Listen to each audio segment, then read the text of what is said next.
बिस्मिल्लाहिर्रहमानिर्रहीम। ये मेरा आज का टॉपिक है सुपरपोजिशन प्रिंसिपल। सबसे पहले सुपरपोजिशन प्रिंसिपल की स्टेटमेंट देखें। स्टेटमेंट आप दो तरीके से लिख सकते हैं, एक तो वर्ड्स में, दूसरा आप सिंबल्स में लिख सकते हैं। पहले वर्ड्स में देखें, मैं कहूँगा कि when two similar waves, similar होना ज़रूरी है, when two similar waves meet, when two or more भी हो सकते हैं, two or more similar waves meet at a point, then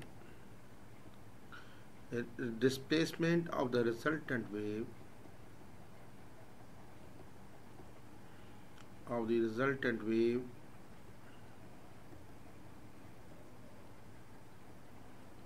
is equal to sum of displacements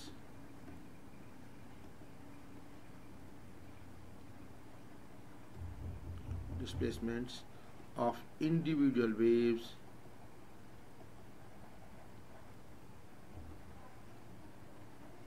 at that instant।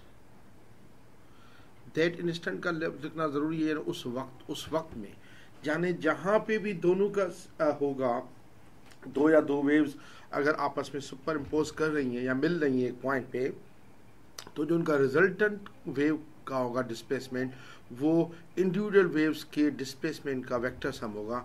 यानी vectors में हम कह सकते हैं, दूसरा तरीका ये हम ये लिख सकते हैं कि हम डायरेक्ट ये लिखें, वाई वेक्टर का ये डिस्प्लेसमेंट है, y must be equal to y1 plus y2 या जितने भी हैं plus y3 at same instant.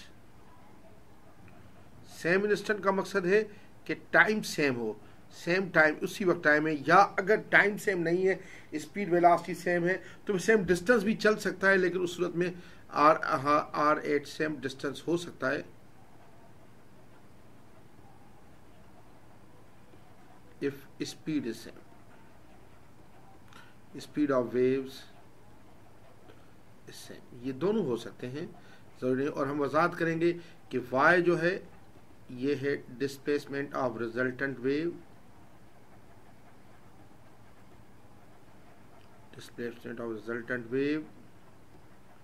और y1 जो है डिस्प्लेसमेंट ऑफ वन वेव, ये वेक्टर्स हैं, और y2 जो है displacement of other wave, and so on and so fourth, सारे लिख सकते हैं आप जितने भी हों। देखिए, अब मिसाल के तौर पर अगर ये प्रिंसिपल मैंने ग्राफ निकाला हुआ है थोड़ा सा टाइम सेव करने के लिए। अब ये डिस्प्लेसमेंट और टाइम है, ये टाइम मिली सेकंड्स में, ये डिस्प्लेसमेंट में। इसमें आपको एक वेव नज़र आ रही है ब्लैक में, ए वेव, ये ए वेव है जिसका, और ये आपका ये बी वेव है रेड में। इन दोनों का रिजल्टेंट निकाला गया है आर वेव ब्लू में। अब आप देखेंगे किसी भी पॉइंट पे, अगर ये देखें, ये बी का डिस्प्लेसमेंट है +5, ए का डिस्प्लेसमेंट है +10, तो आर का डिस्प्लेसमेंट +15 होगा इस टाइम पे, देखें 10 मिली सेकेंड्स में। इसी तरह 20 पे देखें, इसका अब 0 है, 0 0 0। किसी भी पॉइंट पे, मिसाल के तौर पर अगर इस पॉइंट पे आप देखें, ये डिस्प्लेसमेंट सपोज करें, ये कितना है 1 2 3 4 है, और ये डिस्प्लेसमेंट देखें इसका ब्लू का कितना है, -4 है, ये -4, और ये 6 7 8, ये -8 है, तो आपका ये तकरीबन 7 है, ये 4 है, और ये तकरीबन 7 है, ठीक है।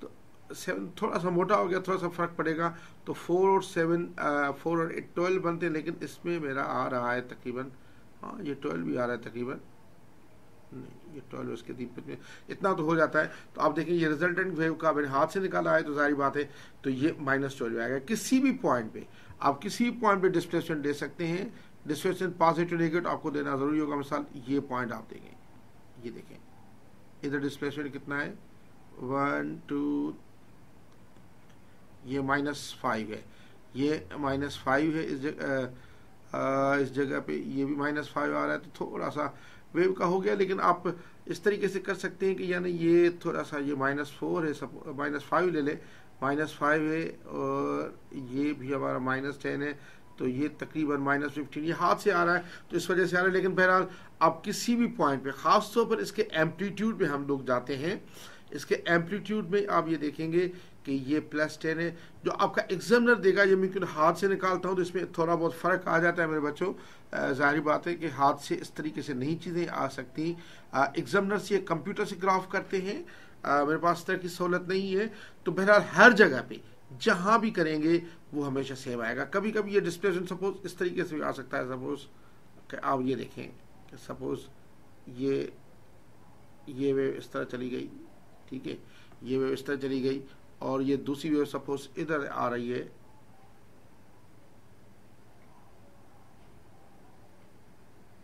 तो इस जगह पे डिस्प्लेसमेंट क्या होगा? ये 5 है, सपोज ये 5 है, +5, तो ये होगा -10। तो इसका रिजल्टेंट जो वेव आएगी उसका डिस्प्लेसमेंट रिजल्टेंट वाली वेव, इसमें मैं रिजल्टेंट इसका जो है वो सपोज ब्लैक से निकाल रहा हूँ, तो आपका रिजल्टेंट वेव इसका जो आएगा ये आएगा ये इस तरीके से, ये रिजल्टेंट वेव। तो आप देखें कि ये बिल्कुल वही चीज़ें हो रही हैं कि यानी जहाँ भी आप सम करेंगे वो आएगा। इसमें काफ़ी बेहतर है, कहीं भी आप ले सकते हैं। देखिए इसका ये 1 2 है, ये +K2 है, ये +K2 है और इधर ये ये तो रिजल्टेंट इसमें ब्लैक है, रिजल्टेंट वाला ये ब्लैक है, ठीक है। ये -K2 है और इसी पे ये देखें ये -6 है। 2 -6 -4 होता है, ये आपके ये देखिए -4 है, ये देखिए बिल्कुल ये काफ़ी बेहतर तरीके से मैंने निकाला इस वजह से। तो ये आपका होगा ये। अच्छा, ये ज़रूरी नहीं कि टाइम सेम, इंस्टेंट का मसला टाइम सेम है, लेकिन अगर स्पीड सेम है तो ये बेशक जो है अगर ये डिस्टेंस भी हो तब भी ये सुपरपोजिशन प्रिंसिपल आप इस्तेमाल कर सकते हैं। इन सुपरपोजिशन प्रिंसिपल ये होता है कि रिजल्टेंट वेव का जो डिस्प्लेसमेंट होता है वो वेक्टर सम होता है इंडिविजुअल वेव्स का। अब शॉर्टकट में मैं ऐसे भी लिख सकता हूँ कि यानी अगर मैं शॉर्टकट में लिखना चाहूँ, इसको शॉर्टकट में लिखना चाहूँ तो मैं ऐसे लिख सकता हूँ कि बिल्कुल शॉर्टकट में कि displacement of the resultant wave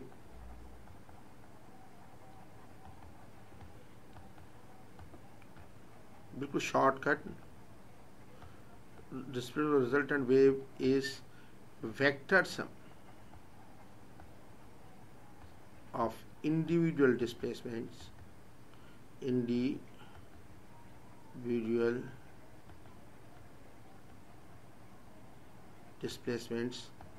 of the waves at the same instant। इस तरह भी चाहें तो लिख सकते हैं यानी, लेकिन वेक्टर आपको देखिए डिस्प्लेसमेंट पॉजिटिव नेगेटिव लेके फिर आपको रिजल्ट निकालना पड़ेगा। तो ये हमारा सुपरपोजिशन प्रिंसिपल